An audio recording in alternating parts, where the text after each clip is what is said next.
how to wake up without coffee. I'm sharing with you 8 different habits or rituals that I incorporate into my life that help me wake up naturally without caffeine that you can incorporate into your life as well.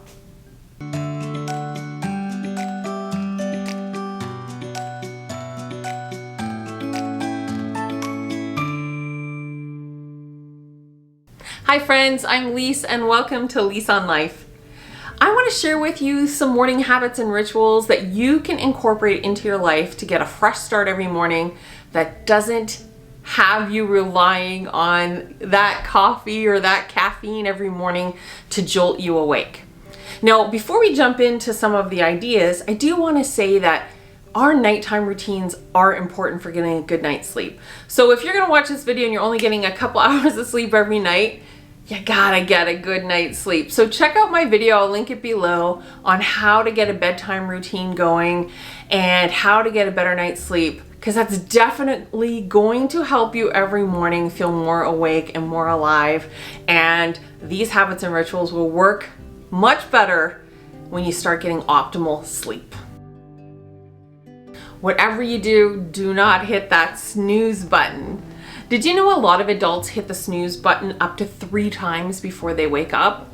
A lot of people do it at least 1 time, either on their alarm clock or on their cell phone, whatever they use to wake up in the morning.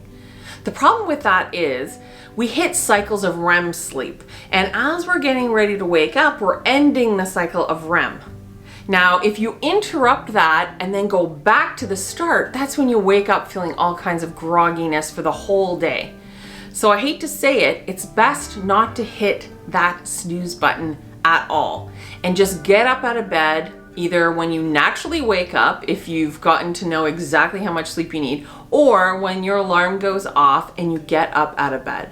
If you're having trouble getting up out of bed, I suggest you put your alarm or your phone on the other side of the room, not right beside your bed where you're going to turn it off and keep hitting snooze. Put it somewhere where you physically have to get out of bed, because the physical motion of getting up, getting out of bed, maybe getting out of your warm covers is going to wake you up. And physically walking across the room, maybe a slight temperature change is going to tell your body, okay, we need to wake up now. So whatever you do, stop hitting the snooze button because it's not helping you. And the more you do that, the more you're going to mess up your body's natural sleep rhythms. One thing I'm super addicted to in the morning for my morning showers are my shower gloves.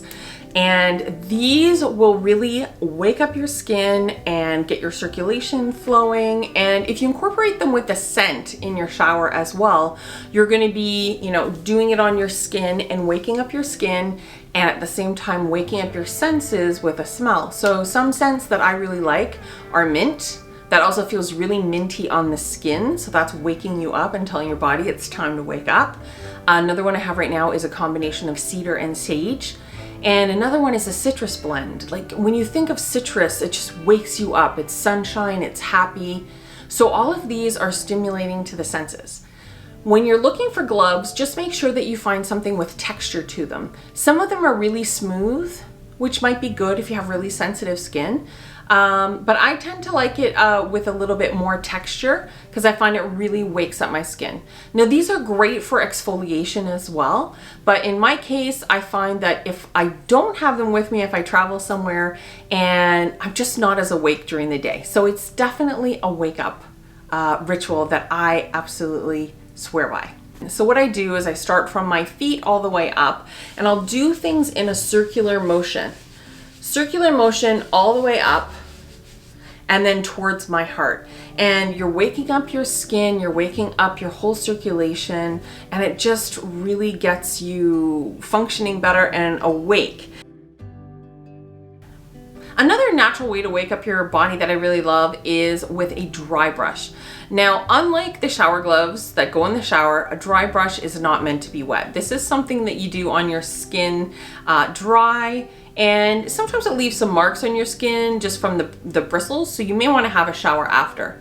And the gloves are something that I would do every day. The dry brush, might be once or twice a week. I wouldn't do both at the same time, maybe one or the other. Once or twice a week before my shower, it will wake you up so much. But it also gets your circulation going, it gets your blood flowing, and it just wakes up your entire body.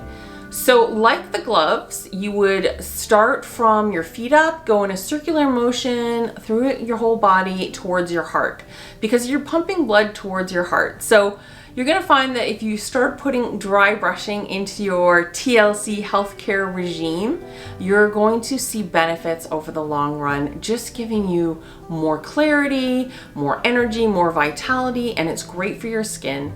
And it is such a good way to start your day. Now there are many types of dry brushes.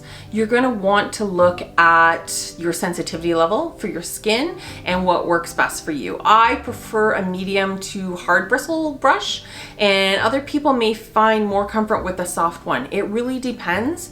So just be aware when you buy one, if it's soft, medium, or harder bristles, what works best for your skin type. And if you're super sensitive, it may not be something that you would do once or twice a week. It might be something that you would do every 2 weeks or maybe once a month.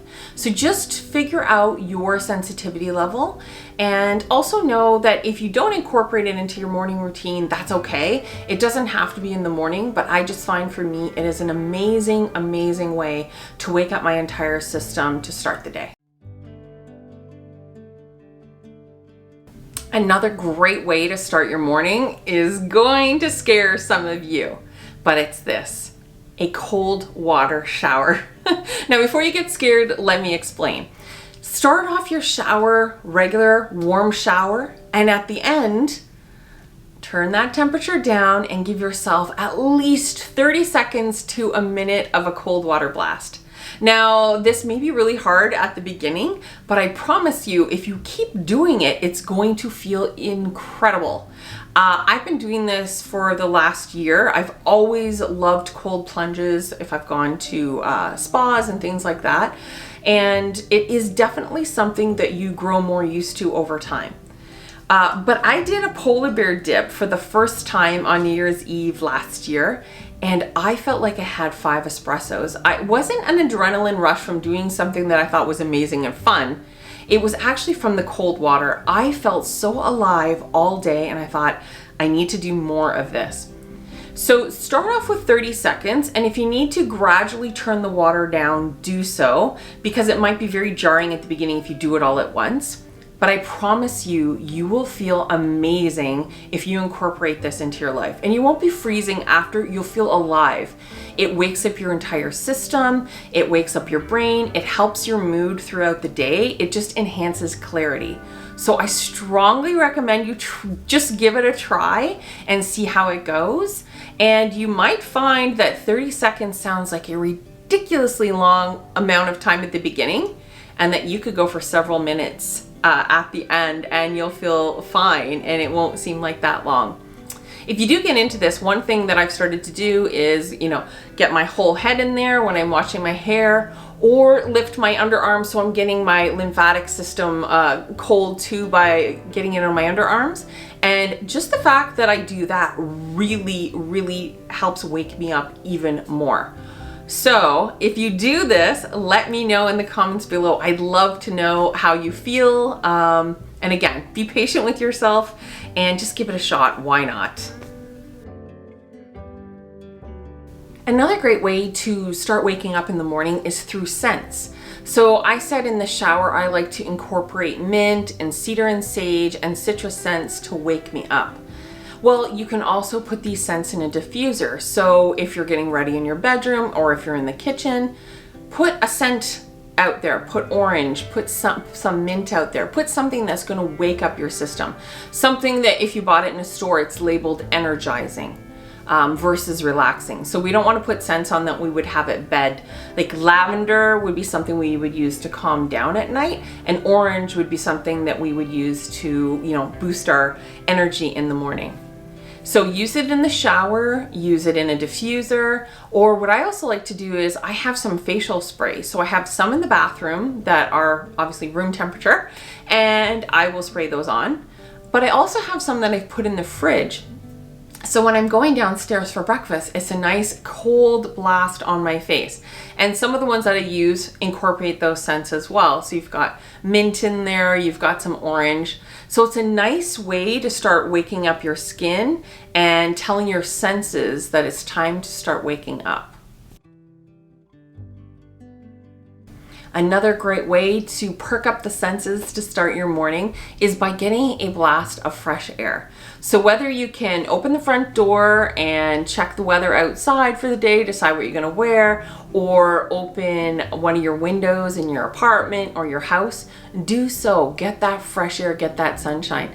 And if it's wintertime, I still suggest you do it because nothing's going to wake you up faster than a blast of fresh air.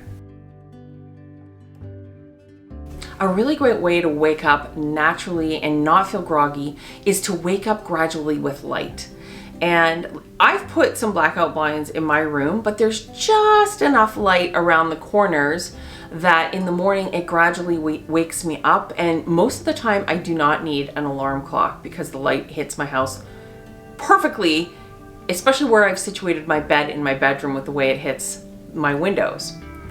Other people have alarms that go off and it just gradually emits light in the room slowly and wakes you up slowly.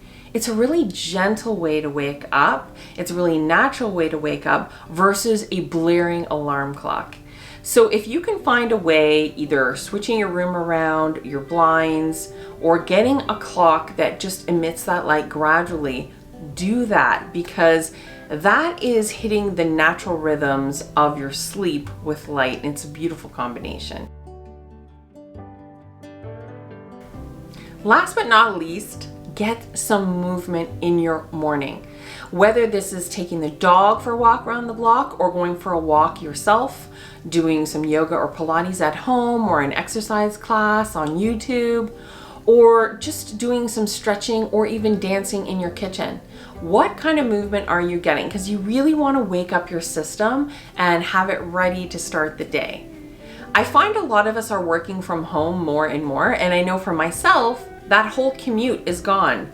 So whatever would have taken you, say, to go to an office, it would have been a walk to transportation, or a walk to the office, or a walk from your car, or a walk through an underground passageway to an office building. A lot of us are eliminating those little bits of exercise that wake us up in the morning because we're working from home. So if you are working from home, ask yourself, where did my morning exercise go? And it doesn't have to be anything extreme, but it's that walk to work that a lot of us don't do anymore. That routine of saying hello to people and all that, all these little cues we had along these walks that woke us up, we're not doing that anymore. So if you don't have that in your life, ask yourself how you can change your morning routine, how you can have movement in your routine to get yourself started on a better, more awake foot. So whether or not you incorporate one of these ideas, a couple of them, or all of them, remember this. Drinking caffeine in the morning to wake you up started off as a habit that you kept building and building. Give these new habits time to replace that. Give them time to change your morning routines and brighten your mood, brighten your energy. That's going to help you through each morning, and it's going to help you through each week. Until next time, I'm wishing you light and love, and let me know how your mornings are going in the comments below.